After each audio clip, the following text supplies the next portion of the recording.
Germany தேசத்திலிருந்து அன்றைய திருவிதாங்கூர், இன்றைய கன்னியாகுமரி மாவட்டத்தில் உள்ள மயிலாடியில் தன்னுடைய பெரும்பகுதி காலத்தை செலவிட்டு ஒளியாகி இயேசுவை பலரும் கண்டடைய காரணமாயிருந்த மிஷினரி ரிங்கல் தௌபே அவர்களோட வாழ்க்கைய இன்றைக்கு நான் உங்களோட பகிர்ந்துக்க போறேன். வாலிப வயசுல மிஷினரிகளோட வாழ்க்கை சரிதைகளை வாசிக்கிற வாய்ப்பு இவருக்கு கிடைச்சிச்சு. தானும் மிஷினரியாக வேண்டும் அப்படிங்கிற ஆவல் இவருக்குள்ள வந்துச்சு. இவர் வாசித்த மிஷினரிகளோட வரிசையில கிட்டத்தட்ட 200 ஆண்டுகளுக்கு முன்பே தென் தமிழகத்திற்கு வந்து இறை சேவையாற்றிய முதல் நற்செய்தியாளர் என இவருடைய பெயரும் பின்னாட்கள்ல இடம் பிடிக்க போகிறதுன்னு அன்னைக்கு அவருக்கு தெரியாது. கல்கத்தாவிற்கு வந்த ரிங்கல் தௌபே லண்டனுக்கு திரும்பி அங்கு ஒரு சில ஆண்டுகள் போதகரா ஊழியம் செய்தார். திரும்பவும் தெய்வ திட்டத்தின்படி தரகம்பாடிக்கு வந்த ரிங்கல் தௌபே அங்கு தமிழ் மொழியை கற்றுக்கொண்டார். மயிலாடியில முதலா இயேசுவை ஏற்றுக்கொண்ட வேதமாணிக்கம் ரிங்கல் தௌபேய தரகம்பாடியில சந்திச்சு மயிலாடிக்கு இயேசுவை அறிவிக்க வரும்படி அழைப்பு விடுத்தாரு. அதை தேவனுடைய அழைப்பாகவே ரிங்கல் தௌபே ஏற்றுக்கொண்டார். போக்குவரத்து வசதி இல்லாத 1806 வருடத்துல இருவரும் தரகம்பாடியில இருந்து நடந்தே மயிலாடிக்கு வந்தார்கள் அப்படிங்கிறதா ஒரு கருத்து சொல்லப்படுது. மயிலாடியில ஒரு சின்ன வீட்டுல ரிங்கல் தௌபே குடியிருந்தாரு. ஒரு மரத்தாலான மேஜை, 2 நாற்காலிகள், கட்டில் தான் அவர் வீட்டுல இருந்துச்சு. பழைய நார் தொப்பி தான் எப்பொழுதும் அவர் அணிந்திருப்பாரு.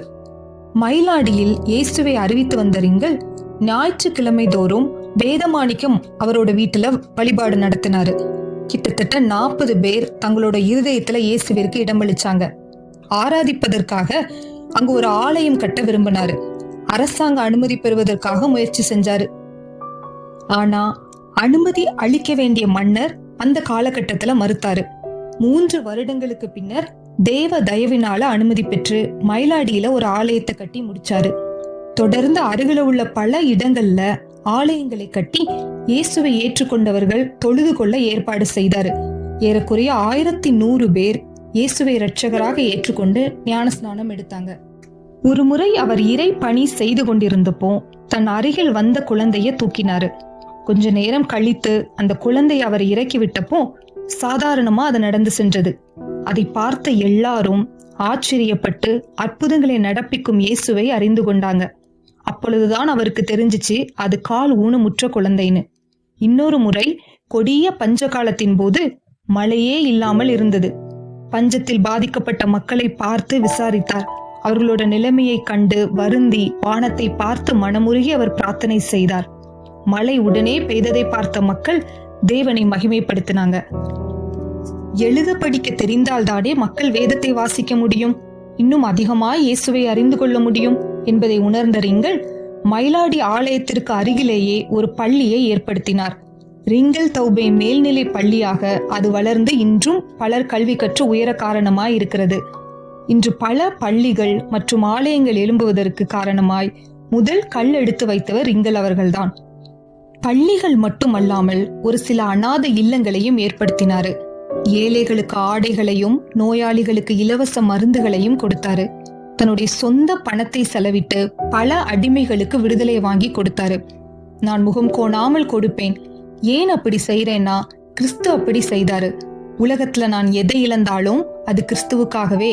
இரட்சகரான இயேசுவை பற்றி சொல்ல எனக்கு ஒரு நாவுக்கு மேல் இல்லையே என்று கவலைப்படுகிறேன் என ரிங்கல் அவர்கள் அடிக்கடி சொல்லுவாராம்.